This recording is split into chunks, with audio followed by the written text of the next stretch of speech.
Come closer, my man, echo, come closer, my man, in close. Come closer, my man, echo, come closer, my man, in close. Come closer, my man, echo, come closer, my man, in close. Come closer, my man, echo, come closer, my man, in close. Taona Mulungu ndi chipulumutso changa, ndikulupirira ndipo sindidzachita mantha, pakuti Yehova ndiye mphamvu yanga ndi nyimbo yanga, ndipo akhala chipulumutso changa. Mudzatunga madzi ndi chimwemwe, kuchokera kuzitsime za chipulumutso. Chipulumutso ndika Yehova, dalitso lanu likhale panthu wanu kosatha. Yehova wa makamu ali nafe, Mulungu wa Yakobo ndiye potawirapo pathu. Inu Yehova wa makamu, odala ndi amene amakhulupirira inu. Yehova tipulumutseni, mfumu yake ife tsiku limene timaitana. kwa Yuda panali kuwala ndi chimwemwe, chisangalalo ndi ulemu zikhale choncho kwa ifenso. Ndidzakweza chikho cha zipulumutso, ndikuyitana dzina la Yehova. Odalitsika ndi inu Yehova Mulungu wathu, mfumu ya chilengedwe chonse, amene mumalenga zipatso za mpesa.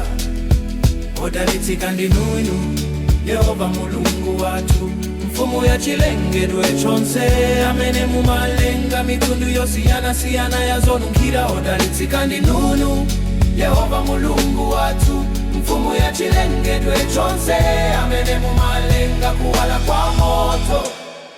Odalitsika ndi inu Yehova Mulungu wathu, mfumu ya chilengedwe chonse, amene mumasiyanitsa pakati pa choyera ndi chamba, pakati pa kuwala ndi mdima, pakati pa Israeli ndi mitundu ina ya anthu, pakati pa tsiku lachisanu ndi chiwiri ndi masiku asanu ndi limodzi a ntchito.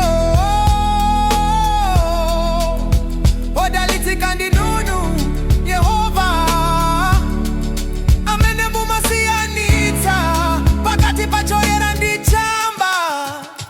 Kwa Yuda panali kuwala ndi chimwemwe, chisangalalo ndi ulemu zikhale choncho kwa ifenso. Ndidzakweza chikho cha zipulumutso, ndikuyitana dzina la Yehova. Taonani Mulungu ndi chipulumutso changa, ndikulupirira ndipo sindidzachita mantha, pakuti Yehova ndiye mphamvu yanga ndi nyimbo yanga, ndipo akhala chipulumutso changa.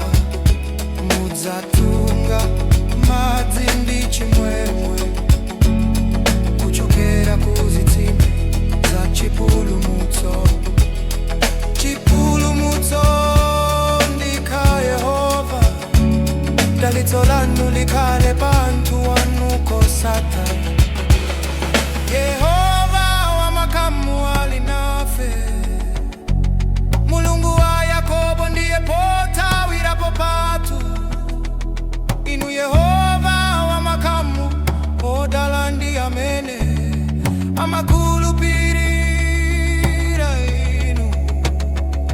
Yehova tipulumutseni, mfumu yake ife tsiku limene timaitana.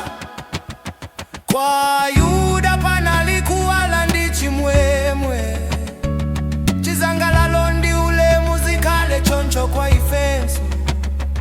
Ndidzakweza chikho cha zipulumutso, ndikuyitana dzina la Yehova.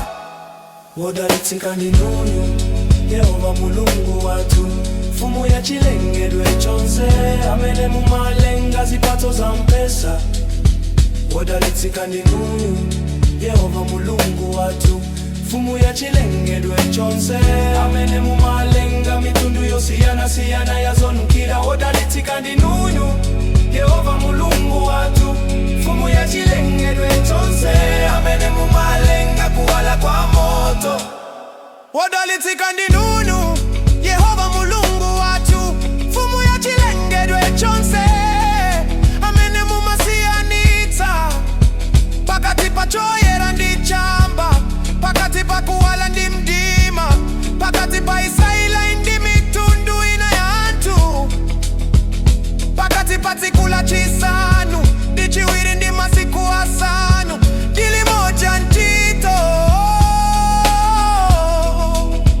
wodalitsika ndi nunyu Yehova amene mumasiyanitsa pakati pa choyera ndi chamba Penkosamalele close Penkosamalele close